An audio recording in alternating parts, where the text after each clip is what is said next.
Nearly 60 years in the game and 22 albums deep, does Alice Cooper still have what it takes to write good music, or is he over the hill?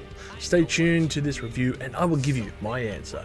Hi people and hello my Chili Con Carnage crew, it's Chili here for a 5-minute review on Alice Cooper's newest album, Road.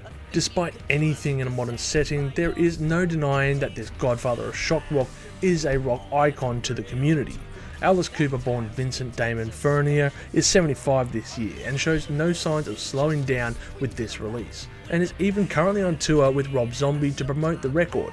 Speaking of which, 3 singles were chosen for this album with the tracks I'm Alice, White Line Frankenstein, and Welcome to the Show. I'm Alice opens the album and has a real old school Cooper sound to it with some great hooks, and maybe it's the studio and their editing, but Alice sounds great on here. What is perhaps a bit perplexing is that this song outlines what Alice Cooper is and that he is about. I mean, we have known for decades what he is, so clarification at this stage is a bit odd, but there is a line within about disappearing, and I have to wonder, is there a hidden meaning to it? Who knows? Maybe it's all part of the act, or just the music itself. Solid track. From the gallows and they chop off my head, but like Lazarus rising, I come back. White Line Frankenstein is next and features Tom Morello, and as always, it's super impressive to hear him on any song as a guest musician. He brings a solid riff to the tune with a great tone, and this song is a great driving rock and roller type song, but my gripe with it is that you have 2 insanely talented guitarists on hand here with Nita Strauss also performing with Alice Cooper, and if you aren't familiar with her, make sure to check out her solo album which I covered on a 5-minute review a few weeks ago. But as I was saying, there are 2 talented guitarists and barely any dueling between them. I have a feeling this song could have gone for another 3 minutes with the duo just doing their thing, and it could have been an epic tune instead of a squandered opportunity. Swing and a miss there, Cooper.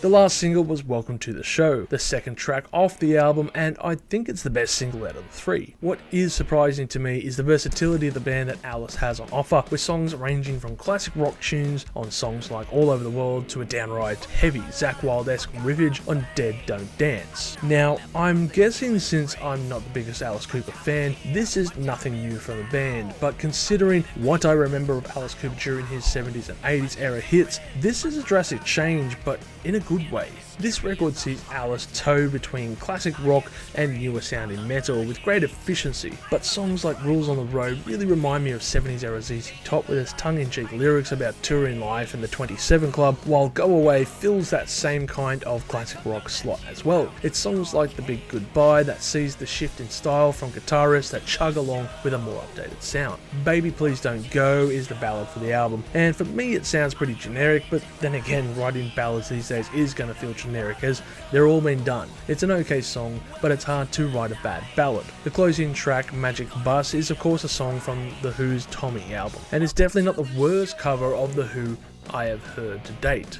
Does Alice Cooper still have it? Hell yeah, he does, and clearly his recent music has struck the right chords, winning over many new fans according to news outlet reports that his concerts are filled with younger fans coming to see him. Now as for others, well, big names in the industry like Mitch Loeffin have already called this album of the year, which I think is a stretch considering the immensely huge offerings from other bands like Foo Fighters earlier this year, but it's still a solid record and I'm sure the fans will enjoy. If you're a massive fan, make sure to comment below and tell me your thoughts on the record with your favourite tracks. Overall, I will give this album a score of 7 million chilies on the spicy scale, with my favourite tracks being Welcome to the Show, Dead Don't Dance, and Rules of the Road. I can easily say this was a pleasantly surprising album by Alice Cooper.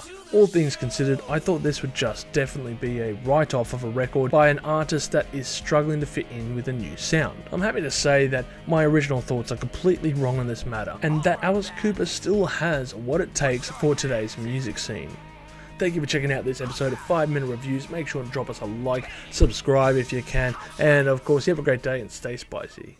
Thank you for tuning in to this episode of Live Listen Erased. And if you have enjoyed this episode, make sure you share it with all your friends. Don't forget to subscribe to our Chili Con Carnage crew so you can get notified for all the future videos that we put out, as we put out videos every Friday.